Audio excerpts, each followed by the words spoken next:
Marsha, and today I would like to speak up for those who prefer silent and for those who are having trouble with silent. To begin with, I just want to say that there is nothing wrong with being silent.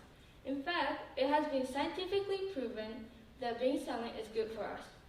Without it, we all would lack the ability to think thoroughly, reflect deeply, and grow immeasurably. According to Psychology Today, silence is a power that can bestow us many gifts if it has been used effectively.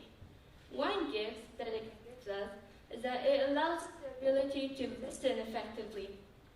This does not work if the reason why we stay engaged in listening is because we were waiting for our turn to speak. But it does work if we were to listen by focusing on staying silent, both mentally and verbally. Just think about it. Doesn't it help so much for concentration and understanding what was being said? Today, I would like all of you to give it a try. After all, we don't learn anything new by saying something we already know. Silence allows us to think and reflect before we speak. It also increases our awareness of our surroundings. Silence gives us the sense of calmness, increase our patience, and it also allows us to be creative. Silence has also been proven to promote psychological and emotional benefits, such as reducing stress by lowering the blood cortisol level and decreasing blood pressure, which could prevent heart attacks. Although I may not know personally about how silence may impact the chances of having a heart attack, but regarding stress, on the other hand, I can't say that it is 100% accurate. From my personal experiences, silence is not as great as it seems. As silence offers me opportunities for self-reflection, I always cross the line. I ended up ruminating about the past rather than looking for improvements in the future. This kind of overthinking slowly crushes my esteem down, making me even more reluctant to speaking out loud, increasing my anxiety over small little things, and second-guessing every decision that I made. I can't help but to visualize the aftermath and being afraid to see expressions of dislike and hatred as they destroy the atmosphere. Over time, I find it even harder to even share the slightest thing out of my head.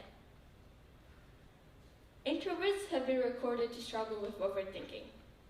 According to Dr. Laurie Hugo, who is a clinical psychologist, educator, and author, who has a special interest in the relationship between personality and culture, said that researchers have mapped out the electrical activity of both introverts and extroverts.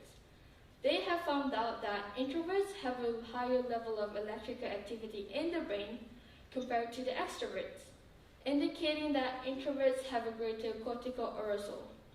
Cortical arousal increases wakefulness, vigilance, muscle tone, and heart rate, meaning that it can easily push someone beyond the state of relaxation and into anxiety and overstimulation.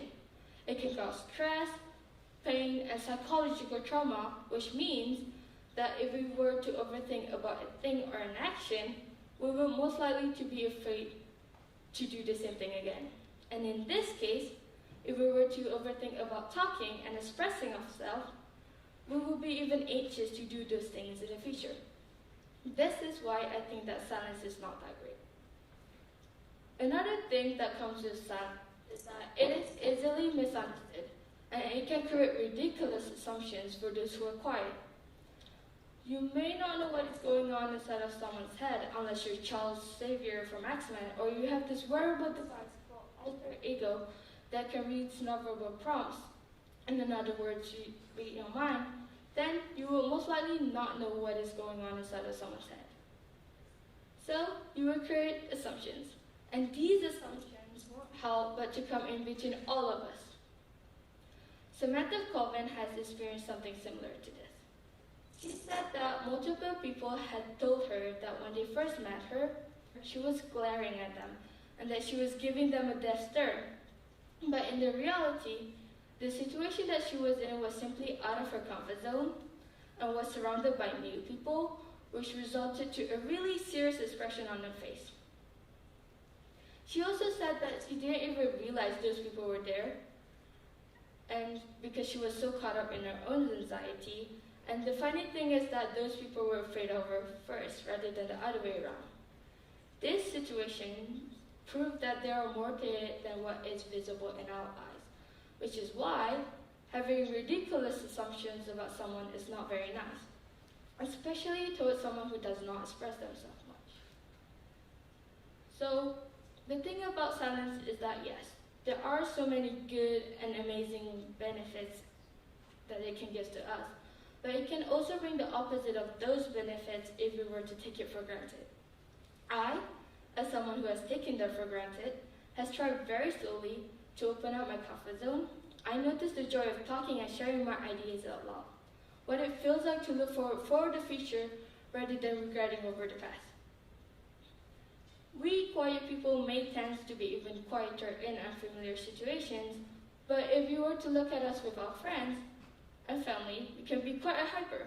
Overall, it is just the amount of situations that we have been exposed to, and depending on those situations, it can build out to be one of our one of our strengths, or one of our weakness.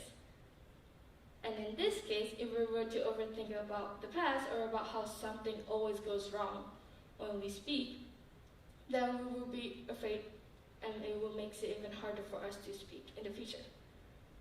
Therefore, I would like to say that for those out there who think that they're going to mess up when they speak, please don't, and give it a try. It may fail the first couple of hundreds of times, but it is worth trying. And for those out there who prefer to do the talking, give silence a try. You may be able to improve yourself, and you may be able to learn something new. Overall, that is why I think in life it is important to have a balance, especially when and when not to be silent. Thank you.